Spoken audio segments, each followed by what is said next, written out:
we all kind of know is that how powerful music is to bring people together. Yeah. For us, there's 7 of us that started Rockcore. We were all living in LA, working in and around music, entertainment, marketing, and back with backgrounds in nonprofit as well. And it was not too long after the September 11th, 2001 terrorist attacks in New York and DC, where, like a lot of people, we wanted to do something. So with our background, we thought, let's do a benefit concert. But pretty quickly, there were a lot of benefit concerts. And what we really wanted to do was bring people together. I think at that time, people felt like they didn't really know their neighbors, and this great tragedy happened. Like, who is that person who lives in my same apartment building, or I see every morning at the coffee shop? We wanted to do something that would bring people together. So 2 of our founders, Toby Garrett and Grady Lee, had done a similar concept to Rockcore in Colorado the previous decade. They were concert promoters there and would always give out 100, 200, 300 tickets to the townies to put up the fence and tear tickets, what have you. And it was really that idea that was the germ of our idea. We took and expanded it, made it a little bit more youth-focused, and turned it into a brand partnership platform, working with large companies to hit their marketing objectives. And so we said, let's go for it, but let's go for it big. So we did our first show in Radio City Music Hall in Times Square in New York. 5,000 people, weren't sure if it was going to work or not. 2 months of volunteer work, and then boom, it all went off, and now we're just trying to push it around the world. We were pretty inspired by what Bob Geldof did, first in the 80s with Aid for Africa, then a follow-up 6 years ago, really, with Live 8. Then another big global concert came across, which was called Live Earth, around global warming. And we want to do something similar with Rockcore. Now, the mechanics of it are quite different, because with Geldof's concerts, you went, heard some great music from the world's best artists, and then you went out to take some action, whether that was around Aid for Africa or climate change. With our concerts, you come and you celebrate work that's already been done. So the scale of it and the logistics are quite different. But that's our idea, to have this global celebration of volunteering through music. So we've done it in 8 countries so far. We've just added Mexico, Colombia, and Venezuela. But we feel really like we're just getting going with this thing. But we're really focused on a youth audience, 14 to 25-year-olds. That's our real core. But why? Because really that's where the action is. That's where the future is. We want to make civic engagement, volunteering as normal to a 19-year-old as going out to a club or a sporting match or being online. With the Rockcore shows, it's different because we've all connected before we even get there. So yes, you did a community project before the concert with 100 other people. Then you step into the venue and you see 5,000, 10,000 others who've done the same thing. And you're together at the very beginning. That first note drops from the house DJ, and the place just goes nuts. Yeah. So in a way, every concert is just kind of really fills you up with this great feeling. But certainly, standing back and watching Lady Gaga perform in Manchester, England, or Rihanna in Tel Aviv in Israel, I know we'll feel the same thing looking at Billy Corgan in Caracas. We'll think, wow, this is a really powerful way to use music. Yes, so we've done now somewhere around 1,200 community projects in these 8 countries, working with local NGOs, nonprofits, charities. And we've done some great work, from building libraries to restoring drop-in centers to landscaping, reclaiming lost space in urban areas, gardens, all great work. But really the trick here are the repeat offenders, and in this case I mean by the volunteers, going back and doing it again and again, and self-identifying themselves as a member of a community. The statistics are one thing. You mentioned the repeat rate, which compared to a control group is, depending on the country, 5 or 8, even 10 times what the control group would be. But even more important to us is somewhere in the mid-90s, people after experiencing this will say, yes, I'm a member of my community. And in places like South Africa, England had some bad riots last summer. And I think a lot of this is youth not feeling a part of their city, their country, being a part of the future. And so if we can get 95% self-identifying that I'm a member and a leader of this community, then the benefits of that long term are just exactly what we're chasing after. There's a 19-year-old volunteer out in LA, 19 at the time, this is 3 or 4 years ago, named Jose, and he worked in the library next to a vacant lot where there's a lot of homeless guys hanging out there, but not in the best sense of sleeping rough. More drug dealing going on there, and it wasn't a nice place right next to the library. And so a lot of the patrons were scared of kind of using that bus stop there. He came to us. He knew we were operating in LA and said, "Can we do something about it?"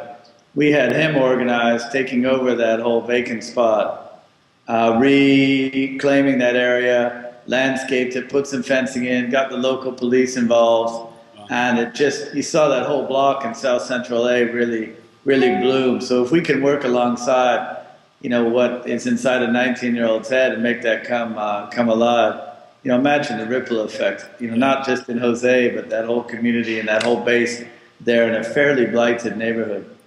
Well, I mean, I've got Lady Gaga on tape saying that her experience with rockcore really inspired her music, so I'll take a little bit of that. So when you listen to Born This Way, you have to think of, hopefully there's a little bit of rockcore inspiration in there.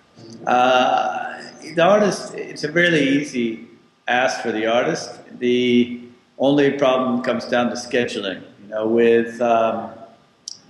With any multi-platinum international artist, getting on the books is the trick. So once they come and experience the energy of the crowd, they're hooked into it. They're addicted, and they want to do more rockcore shows. They see what their music can do to inspire engagement. They're in. We wanted rockcore to be sustainable, so 10 years ago we had this insight that giving back, being involved in your community is much a place for a brand to communicate around as music, sport, film, fashion is. It's another communication pillar. And so that then becomes sustainable. If the brands can hit their commercial objectives with us, then we get a pro-social benefit that also benefits not just the brand, but everybody involved. So I try and say to the brands, instead of producing 30 more Justin Timberlake commercials, do a rockcore execution and your efficacy will be much better. We have a lot of brands who will tell us that when they do employee surveys, rockcore is one of the top 3 things that employees like about working at brand X. And so all of a sudden that's a value to HR, retention of employees, saying it's a nice place to work. These are things that a normal sponsorship property wouldn't bring to a brand.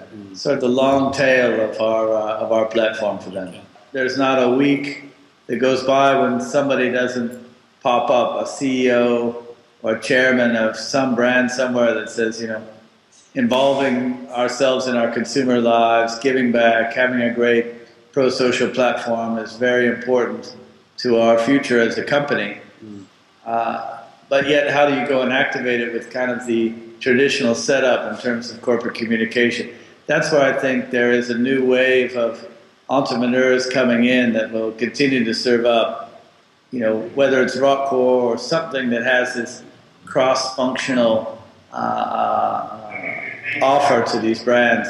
I think we're really in the beginning stages of seeing a pro-social impact type marketing take off. A couple projects that we've tracked very closely the last couple of years is what Pepsi's been doing. Pepsi has been asking their audience to vote on their refresh campaign. So you can apply for a $10,000, $50,000, $250,000 grant. They're rolling that out now outside of North America. They're asking the audience to vote on who gets the money, really using social media in a way that hasn't been done before. Starbucks, I think, is incredibly forward-thinking about how they use their retail outlets to engage people locally. I think they're early days, and they would say that as well. They do a lot with their employees in terms of volunteering. Those are two companies we track very closely. Certainly, in some of the stuff that Nike's doing, I mean, Nike is so great at marketing, communication, that they have,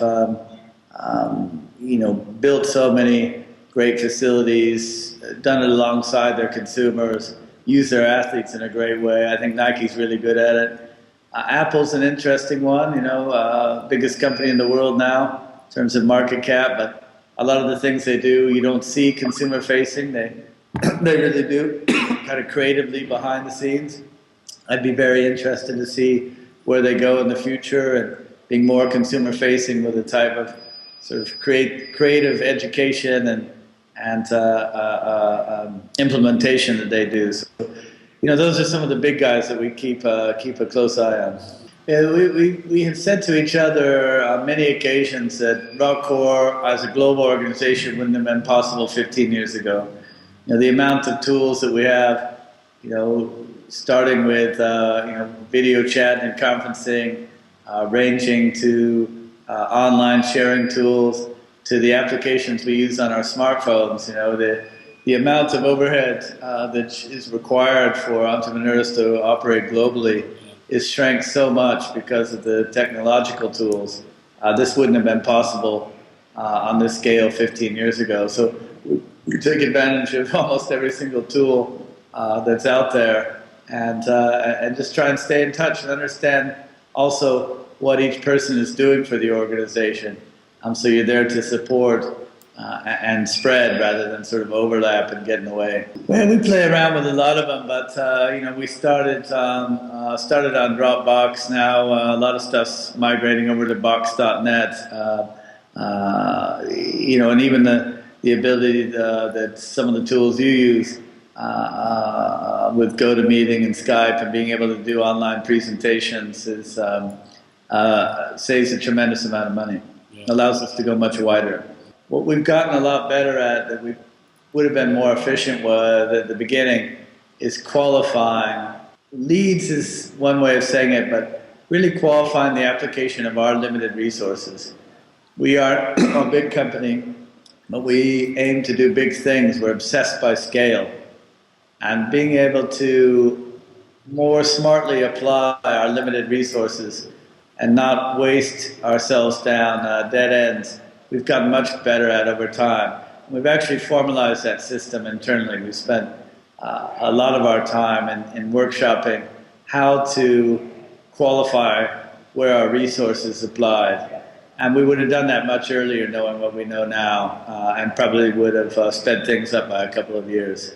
So being able to understand, how it happens, a decision matrix inside our partners has been incredibly valuable, and we can quite clearly say that this one needs to now be downgraded in terms of its priority. Before we didn't really have that clear framework to be able to do that. I think Muhammad Yunus from Grameen Bank in Bangladesh, Nobel Peace Prize winner, was one person with his founding really of the microfinance movement that really helped us understand that we can use some of the tools of the private sector to accomplish what we want to do in the nonprofit world.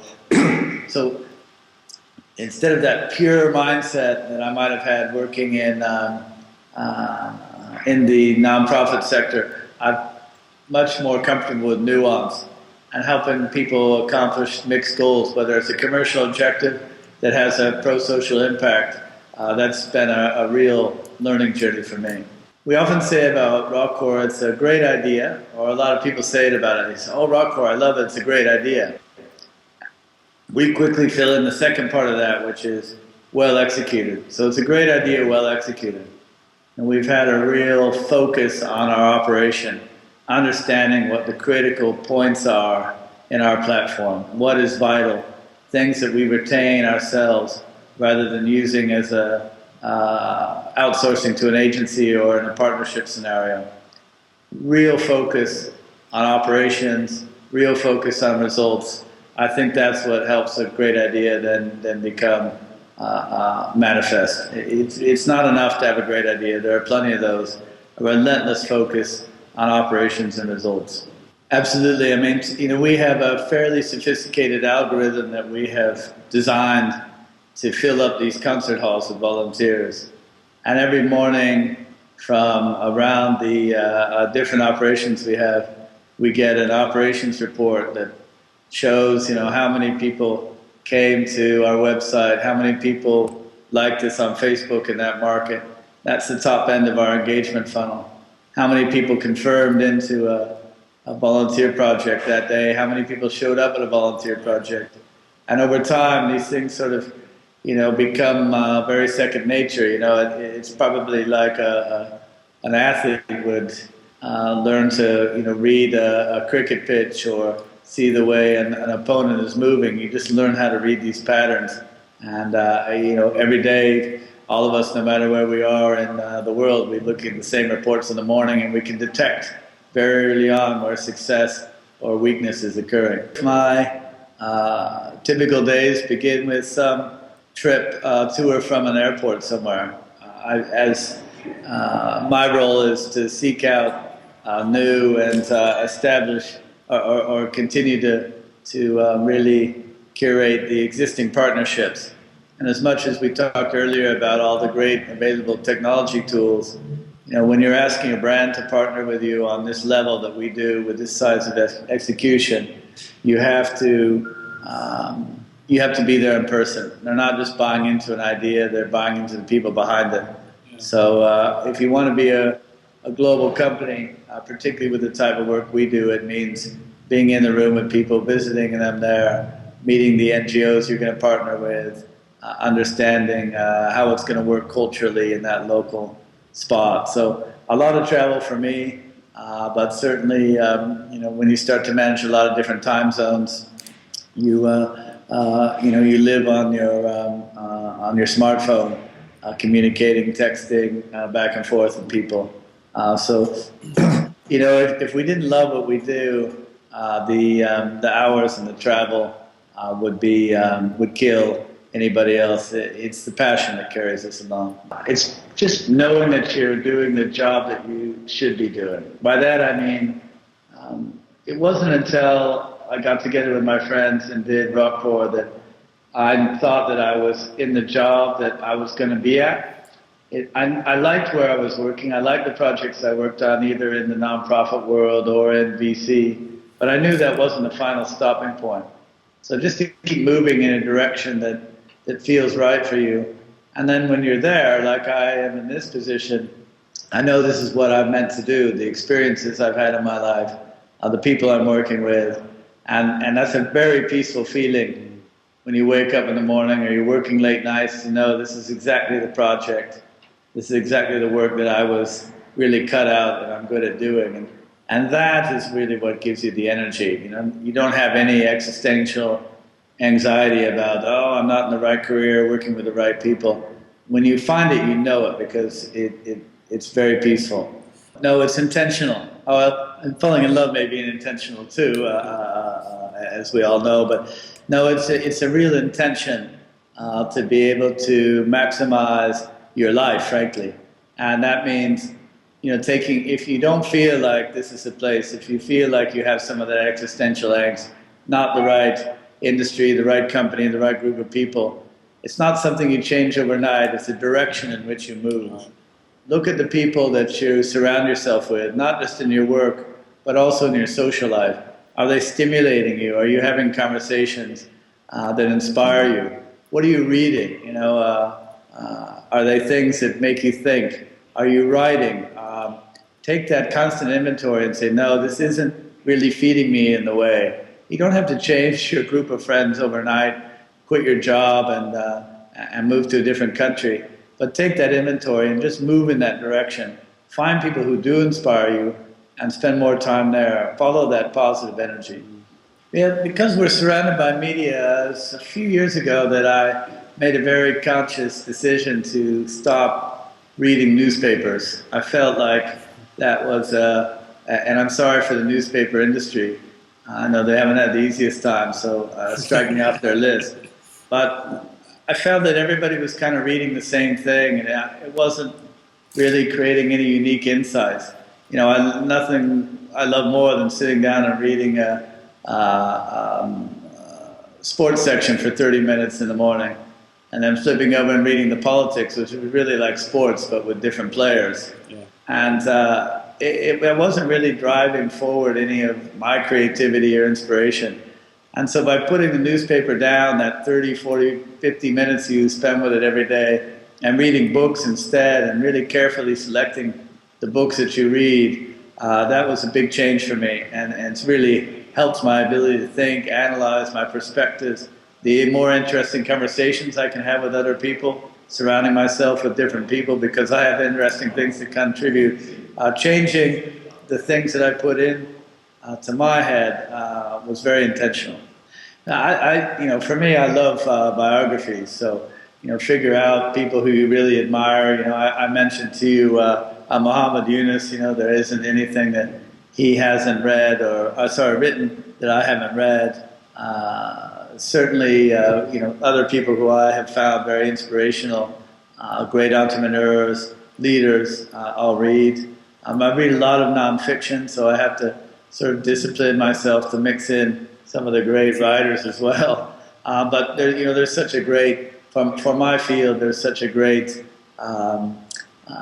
growing, exploding conversation around social entrepreneurship, different models of corporate partnerships, marketing. That's can't get enough of that stuff. But a mix for sure. I will recommend one book. Certainly, you've been with Malcolm Gladwell, and the other guy that you should get on here is you'll say his first name wrong, but Nicholas Taleb, who wrote The Black Swan. And if you The Black Swan, I have only one required book in my reading list. Everything else is recommended or nice to have, but The Black Swan is required reading. It really helped change for me the way that I thought and analyzed. And but a good mix of books for sure, as long as it includes The Black Swan. I have a saying that says, "Organize the organizable." With our large-scale productions, crazy shit will happen to us all the time. So I want everything that can be organized to be organized to the point where it drives people around me nuts. I can't stand clutter. I can't stand paper. Anything that sort of gets in the way of kind of good, clear thinking and execution. Because at any moment with these things that we're doing, the world's going to blow up. And I mean that figuratively, of course, in terms of our execution. So I just like to have everything around me really tidy and clean and very minimalist. People tell me my apartment looks like the apartment from that George Clooney movie, Up in the Air, where it doesn't look like there's anything in there. But even though I've been there for 5 years, I just can't stand having any clutter. It really interrupts my flow. Okay. Are you sitting at your desk now? Yeah. Are you able to show us with the webcam what it looks like? Yeah, there's not much around here, is there? There's a very clean table. That's basically, I've got a can of Diet Coke and no papers and the computer in front of me. That's about what it is. Keep the paper away. I was going to say, does anybody work there? I would probably say don't stop playing music. I wish I could still play music. Go to more events. Probably spend more time studying and less time going out to music. Although I went to a lot and still do, every time because that's where you meet people, and the network of people is where everything happens. And every time I meet like-minded people from different countries in the world, the reaction is the same. I wish I'd met you earlier. I'm glad we're connected now. So getting an 18-year-old to kind of push outside your normal frame of reference, go to more events, meet more people than you normally would, it only pays off in the long term. But For me now, when I want to go and relax at a concert and have a good time, it's only classical music. Really? Lo- London has five great world-class symphony orchestras, and if I go to popular music now, it feels a little bit like work. I'm thinking, what's the crowd like? Are they into it? Would it work with rockcore? If I want to just go and chill, it's all Mozart or Beethoven for me. My very standard catchphrase, which is absolutely stupid, is have fun. Who knows what happens after this one is over, and so it better be fun to you. And that sounds pretty irresponsible, but it's worked for me for 45 years. So that's my filter through almost every decision-making process. Is this still fun? If not, do that thing that we talked about, which is move along and get yourself to a better spot. Our pitch to our youth audience is, hey, you want to help change the world, and it takes less commitment than a one-night stand. That's a very powerful piece of communication. If I can tell you that we have a way of getting 100 people together and making a real impact in the community, and all it takes is 4 hours, ergo less commitment than a one-night stand, that's a pretty powerful concept, and we can unlock a lot of human potential that way. It's really Grady and Toby came up with that time unit. We've experimented around with it. It's the perfect amount of time. It's between two meals. Anytime when you're doing a big project, you break for a meal, and things happen, phone calls occur, people leave, or energy changes. And it is, again, that less commitment thing. So you can still schedule it into your day. You can still work and still give 4 hours. You can still go to the match and give 4 hours. You can still make it to the party and give 4 hours. If we can find ways to engage people in that period of time, no one will say no to that. Talk to people that you don't know, no question about it. Now, that's where we started. We wanted to use rockcore to introduce people who live next door to each other. Step outside your comfort zone slightly, meet this network of people who's sitting right there, and the world will change. If we were all connected on this world, and the stuff that's happening now digitally may be getting us partly there. If we were all connected, wouldn't that kind of be the end of a lot of the social issues we deal with? So step outside your comfort zone and introduce yourself to that person.